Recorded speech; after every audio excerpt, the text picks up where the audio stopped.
오늘 우리가 함께 볼 하나님의 말씀은 이사야 1장 18절부터 20절까지의 말씀입니다.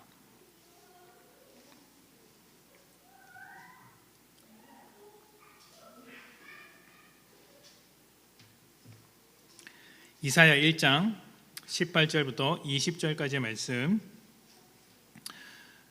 제가 봉독하도록 하겠습니다. 이사야 1장 18절부터 20절입니다.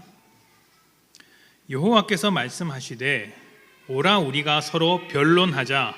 너희의 죄가 주홍 같을지라도 눈과 같이 희어질 것이요 진홍같이 붉을지라도 양털같이 희게 되리라. 너희가 즐겨 순종하면 땅의 아름다운 소산을 먹을 것이요 너희가 거절하여 배반하면 칼에 삼켜지리라. 여호와의 입의 말씀이니라. 아멘. 자, 오늘은 말씀을 시작하면서 성경책을 덮지 마시고 창세기를 좀 먼저 찾아보도록 하겠습니다. 창세기 1장 26절에서 31절입니다.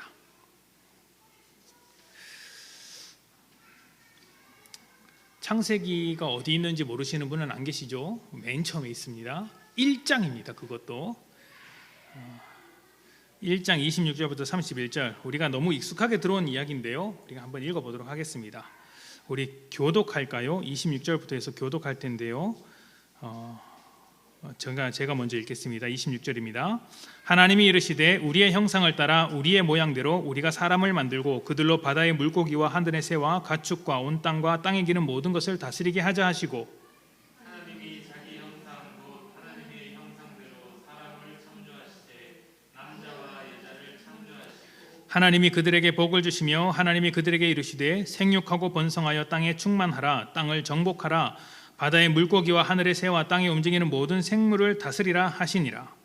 하나님이 이르시되 내가 온 지면에 씨 맺는 모든 채소와 씨 가진 열매 맺는 모든 나무를 너희에게 주노니 너희의 먹을 것이 되리라. 또 땅의 모든 짐승과 하늘의 모든 새와 생명이 있어 땅에 기는 모든 것에게는 내가 모든 푸른 풀을 먹을 거리로 주노라 하시니 그대로 되니라.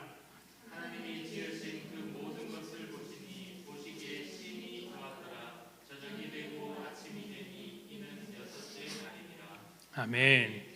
우리가 읽은 말씀 중에 마지막에 심히 좋았더라라는 이 말이 히브리어로 토브라고 합니다. 토브.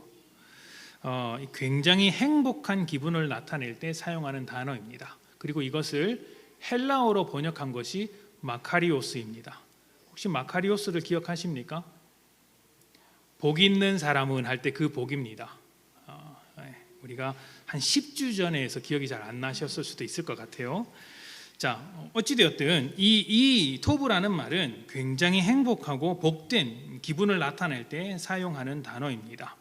그러니까 하나님께서 세상을 지으시고 마지막에 사람을 창조하셨을 때 그 모든 모습이 너무 아름답고 좋아서 하나님께서 행복하게 느끼셨다. 하나님께서 행복해 하셨다. 너무 기뻐하셨다는 것이죠. 여기서 우리가 짧게 생각해 볼 것은 사람이 복된 삶을 살아가는 것이 하나님께서 의도하신 것이고 창조의 목적이기도 하다라는 것입니다. 사람의 행복이 곧 하나님의 행복이라고 말할 수 있는 것이죠. 믿는 자라면 누구나 하나님을 기쁘게 하는 삶을 살고 싶어 하고 또 그렇게 해야 한다고 믿습니다. 그런데 그것이 우리의 행복과 밀접하게 연관되어 있다는 것을 이해하지는 잘 못하는 것 같아요. 오히려 반대로 생각하는 경우가 있습니다. 우리 스스로 삶을 괴롭혀서 있는 것 없는 것 다 짜내면 그것을 받으시는 하나님께서 기뻐하시는 하나님께서 우리에게 복을 내려주실 것이다, 이렇게 생각을 하는 것이죠. 그런데 이것은 하나님에 대한 오해이고 성경을 오해하는 것입니다. 성경은 성경에 대한 모든 기본적인 개념은 창세기에 드러나 있다고도 볼 수 있습니다. 성경에 처음부터 끝까지 묻어있는 그 모든 이야기의 핵심적인 내용이 창세기 안에 모두 요약되어 있다고도 볼 수 있는데요, 사람을 복되게 창조하신 하나님은 하나님과 교제하는 사람의 삶을 기쁘게 여기셨습니다. 이것을 너무 좋아하셨어요. 사람이 하나님과 행복하게 살아가는 모습을 보니 하나님께서도 굉장히 좋아하셨던 것이죠. 우리가 자녀를 키울 때 이런 행복을 느끼게 됩니다. 자녀를 키울 때 자는 모습만 봐도 이쁠 때가 있지 않습니까? 아닙니까? 잘 때만 이쁩니까? 그렇습니까? 아니죠. 자녀들이 부모의 품 안에서 밥 잘 먹고 행복하게 뛰어놀 때 그 모습만 봐도 부모로서 너무 행복할 때가 있습니다. 이것은 부모로서만이 느낄 수 있는 행복이죠. 부모가 아니었을 때는 도무지 알 수 없었던 행복입니다. 이 잠깐의 행복이 부모로서의 나머지 모든 고된 삶을 다 이겨낼 수 있게 합니다. 참 놀랍지 않습니까? 동의하실지는 모르겠습니다만 저는 미혼으로 누리는 행복 전체를 다 합쳐도 부모로서 누리는 잠깐의 행복에 미치지 못한다고 생각을 합니다. 저는 그렇게 생각을 합니다. 생명을 위해 아낌없이 내어줄 수 있는 사람의 행복을 오직 자기 자신만을 위해서 살아가는 인생이 알 수 없는 부분이 있죠. 그런 것을 알기란 매우 어렵습니다. 특히 부모와 자녀의 관계는 매우 특별해서 받는 사랑을 넘어서는 주는 사랑의 기쁨을 크게 누릴 수 있는 관계입니다. 그래서 이것은 정말 자녀를 가져본 부모만이 알 수 있는 어떤 그런 것들이 있는 것이죠. 하나님께서 사람이 행복하게 살아가는 것을 누구보다 기뻐하시기 때문에 행복하게 살아갈 수 있는 모든 조건을 만들어 주셨습니다. 그것이 창조 시대입니다. 하나님과 교제하기에 충분하고 또 사람들이 서로 사랑하기에도 충분한 세상, 무엇보다 선악과를 통해서 우리가 무엇을 기준으로 분별하며 살아야 하는지를 가르쳐 주셨습니다. 선악과라는 것은 하나님께서 온 세상의 주인이라는 아주 단순하고 확실하며 지키기 쉬운 하나의 기준이라고 볼 수 있습니다. 선악과는 굉장히 지키기 쉬운 것이었어요. 그런데 사람에게 문제가 생겼습니다. 그 선악과를 먹어버린 것이죠. 이것은 과일 하나를 먹어버린 게 아니에요. 그게 아니라 하나님의 기준을 따르는 삶에서 하나님의 뜻을 인정하는 삶에서 이제 거절하는 삶으로 하나님의 뜻과 기준을 무시하는 삶으로 변한 것이죠. 세상의 주인이 하나님이 아니라 사람이라고 선언하는 순간이었던 것입니다. 문제는 이러한 모습이 자유와 행복을 주었던 것이 아니라 죄와 사망이라는 끔찍한 결과를 만들어냈다는 것이죠.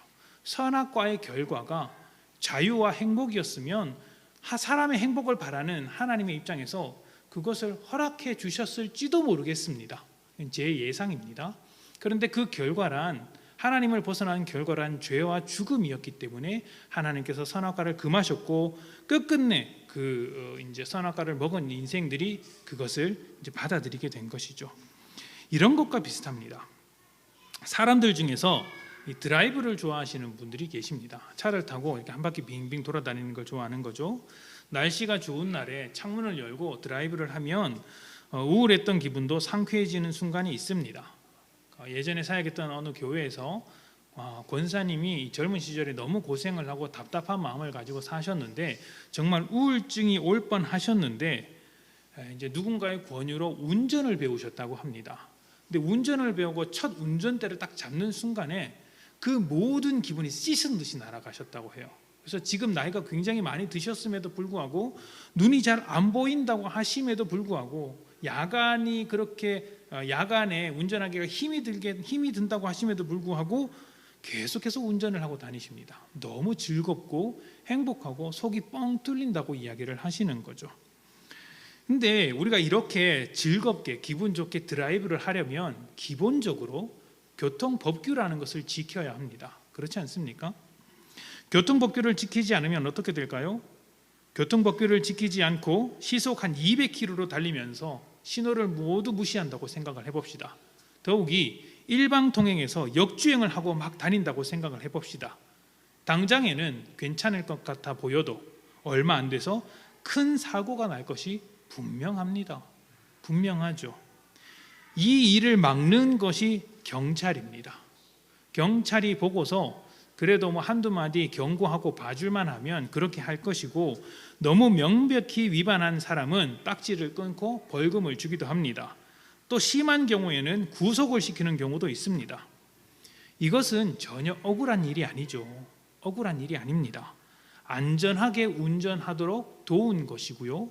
사고가 나지 않도록 우리 생명을 지켜준 것으로 이해를 해야 합니다. 만약 경찰이 찾아와서 제재하지 않았다면, 그래서 그 사람이 멈춤 없이 신호도 위반하고 200km로 계속해서 달렸다면 그 벌금을 내는 것보다 훨씬 더 비참한 결과를 맞이하게 될 것이 뻔한 것이죠. 사람이 선악과를 먹었을 때 하나님께서 사람에게 찾아오셨습니다. 우리가 너무 많이 들어온 이야기라서 이 찾아오셨다는 것에 큰 감동을 느끼지는 않지만 사실 굉장히 대단한 장면이에요. 굉장히 대단한 장면입니다. 여러분, 물건을 사용하다가 고장나면 어떻게 하십니까? 고쳐야죠. 고칩니다. 그런데 고치려고 하다 보니 내가 물건을 살 때보다 돈을 더 들여야 할 때가 있습니다. 한 물건 한 10,000원 주고 샀는데 고치려고 하다 보니 오고 가고 차비 또 택배비 이렇게 계산해 보니까 한 2만 원이 들어가는 거예요. 그러면 그 물건을 고치겠습니까? 아니죠.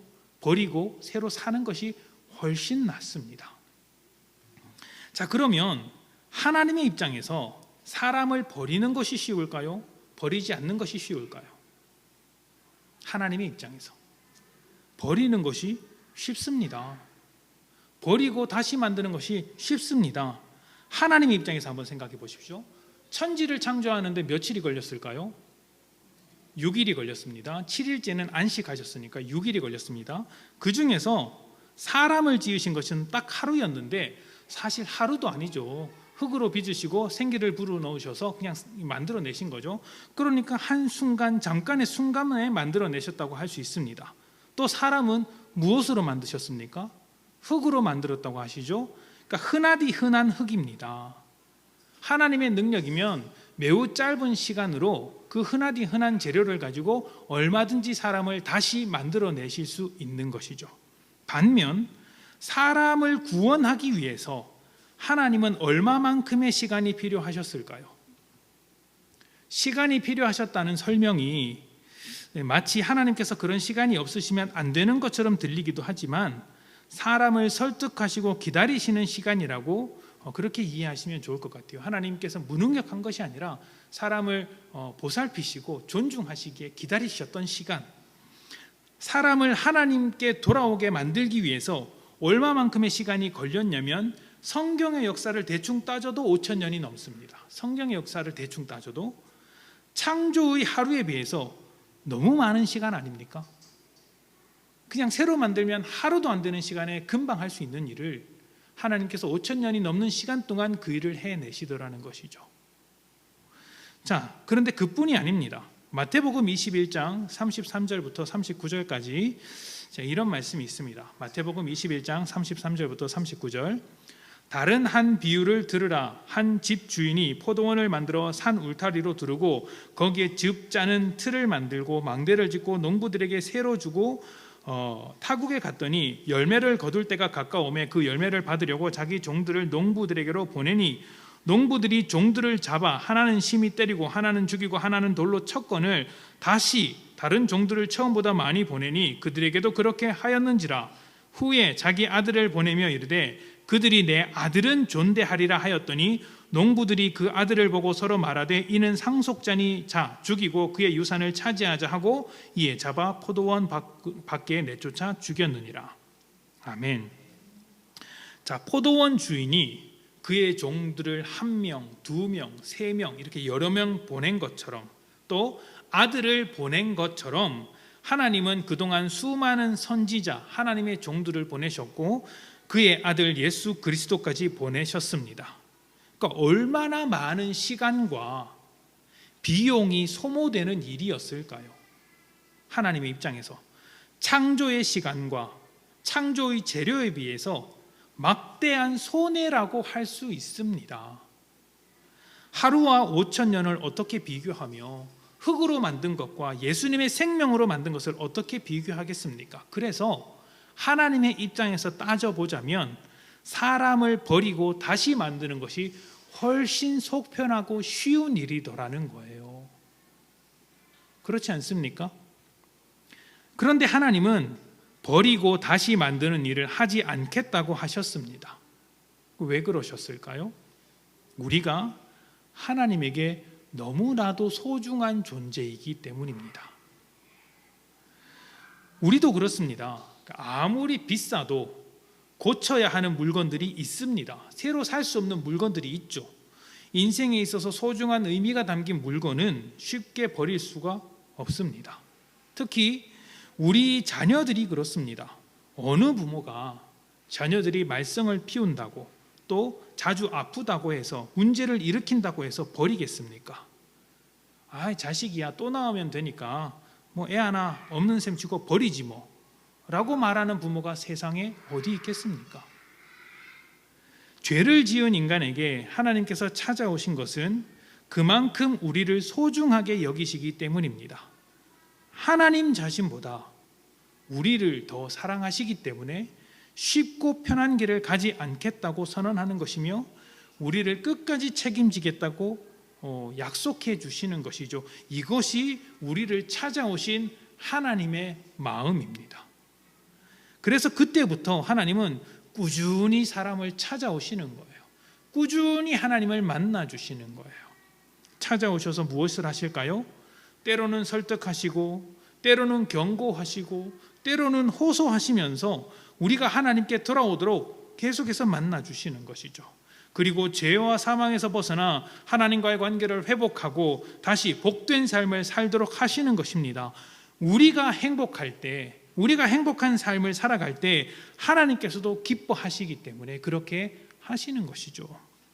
오늘 우리가 읽은 이사야 말씀은 계속해서 찾아오시는 하나님의 심정을 아주 잘 드러내는 말씀입니다. 엉망이 된 이스라엘 사람들의 삶을 보시고 마음 아파하시면서 그들의 죄를 하나하나 지적하시며 경고하십니다. 이스라엘의 상태가 어떠한지를 한번 하나하나씩 따져보도록 합시다. 이사야 1장 2절입니다.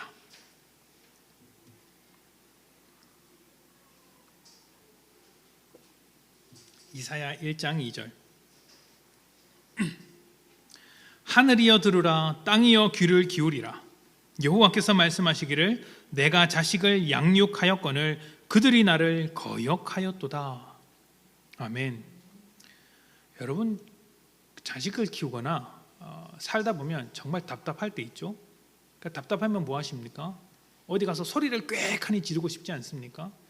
그러니까 누가 듣는 데서는 못하니까 이불 덮어쓰고 침대 안에서 소리를 꽥 지를 때도 있고, 산에 올라가서 남들이 듣기에는 야호라고 하지만 울분이 터져서 소리를 지를 때가 있죠. 지금 하나님께서 그러시는 거예요. 하늘에 대고 소리를 치는 겁니다.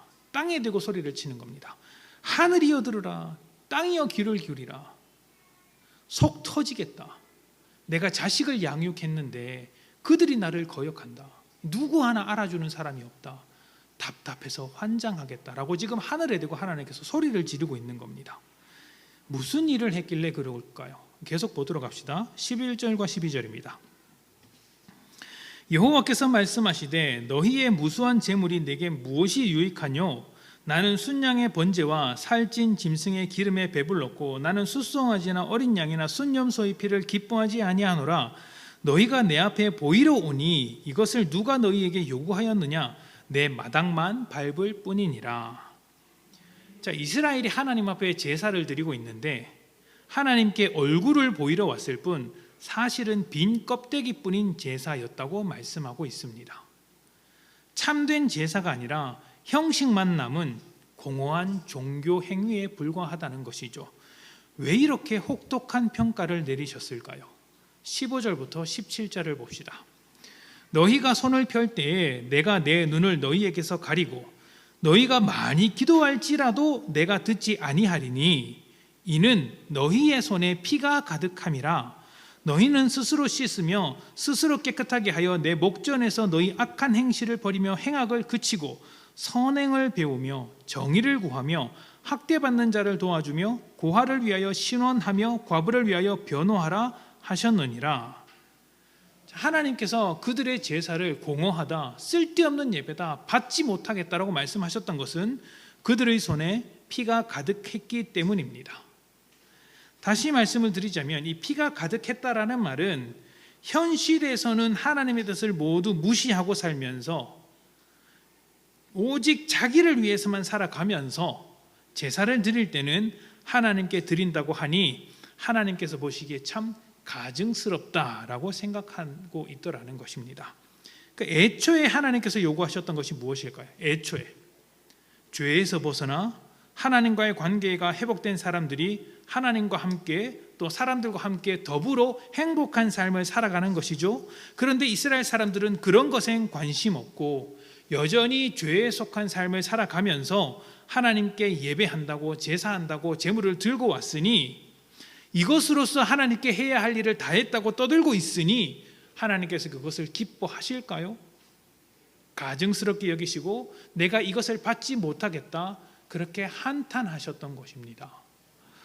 오늘 많은 그리스도인들이 안고 있는 문제가 삶과 믿음이 분리된 것이 아닐까 생각을 해봅니다.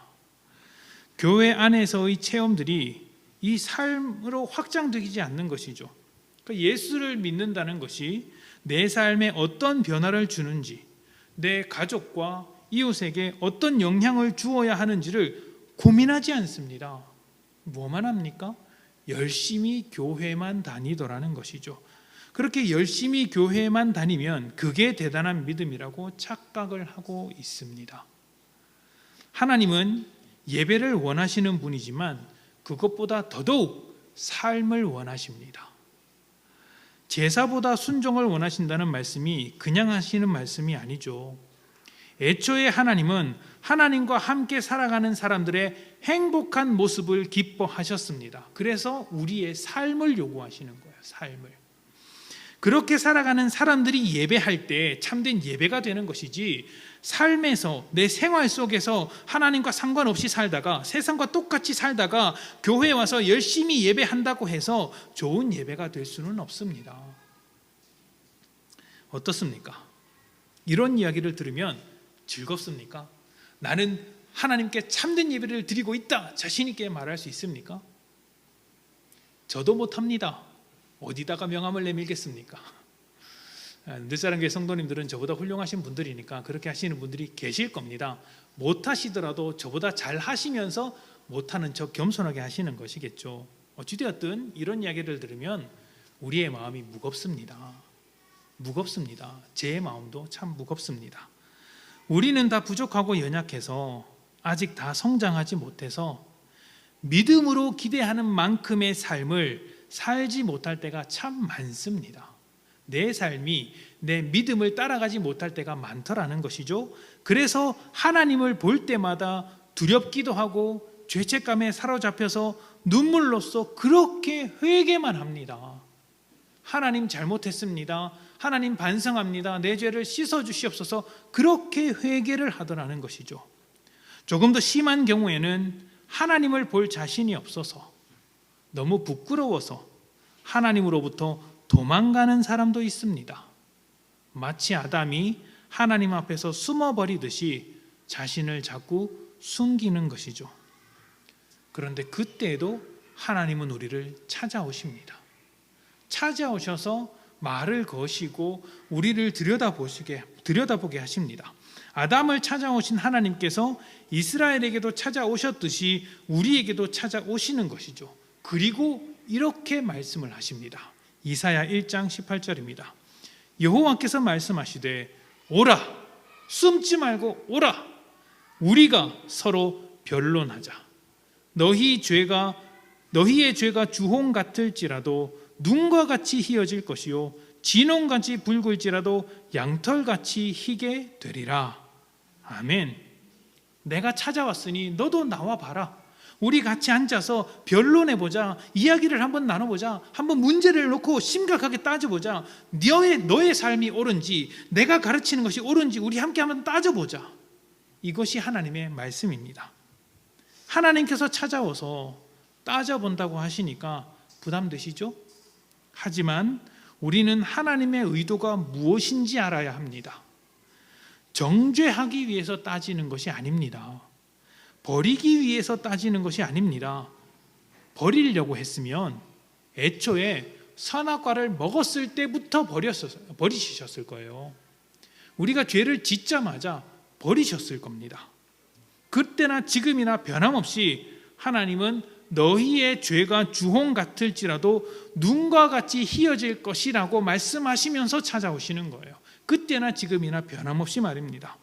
우리가 하나님의 자녀이기 때문에 끝까지 포기하지 않고 거룩한 삶으로, 변화된 삶으로, 예수를 닮아 새로운 생명의 삶으로 살아갈 수 있는 그런 인생으로 만드시겠다고 약속해 주시는 것이죠. 그리고 하나님은 이 일을 절대로 포기하지 않으십니다. 믿음으로 사는 우리는 하나님께서 찾아오시는 순간이 있습니다. 누구에게나 이 순간이 있습니다. 기도할 때 찾아오기도 하고요, 말씀을 듣다가 하나님께서 찾아오는 경우도 있습니다. 또 어떤 사람과 만나서 대화하는 중에 불쑥 찾아오시기도 합니다. 혼자 있을 때 찾아오실 때도 많습니다. 찾아오시는 하나님은 꽁꽁 숨겨놓았던 우리의 쓴뿌리를 건드리십니다. 우리의 가면을 벗기시고 민낯을 그대로 드러내십니다. 그러면요, 아파요. 아픕니다. 누군가 찾아와서 우리의 단점이나 잘못을 지적하는 것이 좋습니까? 잘 숨겨놓았던 우리의 단점, 우리의 약점을 자꾸 건드리는 것이 좋은 일일까요? 아니죠. 그것을 좋아하는 사람은 없습니다. 모른 척 해주는 것이 좋죠. 그런데 하나님은 일부러 찾아오셔서 우리의 가장 약한 부분, 우리의 가장 아픈 부분을 건드리시는 거예요. 그렇게 건드리시니 아프고 괴롭고 때로는 자기 자신에 대한 실망감 때문에 도망치고 싶을 때가 참 많이 있습니다. 하지만 우리는 하나님의 의도를 알아야 합니다. 하나님의 의도. 우리의 약점을 건드리시는 것은 버리겠다는 것이 아니고요, 정죄하겠다는 것도 아니고 벌하겠다는 것도 아닙니다. 고치시겠다는 것이며 주홍과 같이 붉은 죄를 흰 눈과 같이 만드시겠다는 것입니다. 세상에 찌든 우리의 못난 삶을 거룩한 하나님의 자리로 옮겨주시는 것이죠. 아플지언정 하나님을 붙잡고 이겨내야 하는 것입니다. 창피를 당할지언정 하나님을 떠나서는 안 됩니다. 이 과정을 지나면 하나님과 함께 복된 관계로서 살아가는 아름다운 삶이 기다리고 있기 때문입니다. 하나님께서 우리의 가면을 벗기시고 우리의 민낯을 건드리실 때 하나님을 신뢰하는 우리가 해야 할 일은 무엇일까요? 이사야 1장 19절부터 20절입니다. 너희가 즐겨 순종하면 땅의 아름다운 소산을 먹을 것이요, 너희가 거절하여 배반하면 칼에 삼켜지리라. 여호와의 입의 말씀이니라. 아멘. 순종할 것인가, 아니면 배반하여 하나님 앞에서 다시 숨어버릴 것인가 결정해야 합니다. 하나님을 신뢰하며 순종한다면 하나님께서 다스리는 땅에서 살 것이지만, 거절하게 된다면 거절한 결과를 받습니다. 경찰관의 딱지를 무시하고 계속해서 200km로 달려서 사고를 내는 것과 같이 죄로 인한 결과를 당하게 되더라는 것이죠. 히브리서 4장 12절부터 13절 말씀에 이런 말씀이 있습니다. 하나님의 말씀은 살아있고 활력이 있어 좌우에 날이 선 어떤 검보다도 예리하여 혼과 영과 및 관절과 골수를 찔러 쪼개기까지 하며, 또 마음의 생각과 뜻을 판단하나니 지으신 것이 하나도 그 앞에 나타나지 않음이 없고 우리의 결산을 받으실 이의 눈앞에 만물이 발가벗은 것 같이 드러나느니라. 아멘. 하나님께서 말씀으로 우리를 건드리실 때, 하나님께서 우리에게 찾아오셔서 말씀을 건네실 때 그 말씀이 날성 검과 같아서 우리의 마음과 혼과 영과 관절과 골수를 찔러 쪼개는 것 같습니다. 예리한 검으로 우리의 구석구석을 파고드니 정말 아프죠. 하나님의 말씀이 여러분의 마음을 헤집고 다닐 때 얼마나 아픕니까? 하나님의 손길이 우리의 아픔을 한 번 더 건드릴지라도 하나님은 우리를 죄에서 건져내시는 분이고 우리를 복된 삶으로 인도하시는 분이라는 것을 꼭 기억하십시오. 훌륭한 의사보다 능력 있으신 하나님의 손이 우리의 삶을 고쳐내실 것입니다. 하나님께서 만지실 때 아플지라도 그 자리를 지키며 끝까지 함께하는, 하나님과 함께하는 늘사랑교회 성도님들이 되시기를 소망합니다. 그래서 지금보다 더 나은 인생이 되셔서 하나님과 깊이 교제하시며 여러분이 복된 삶을 살아감으로 하나님께서 기뻐하시는 놀라운 역사, 놀라운 삶이 여러분 가운데 풍성하게 있기를 축복합니다.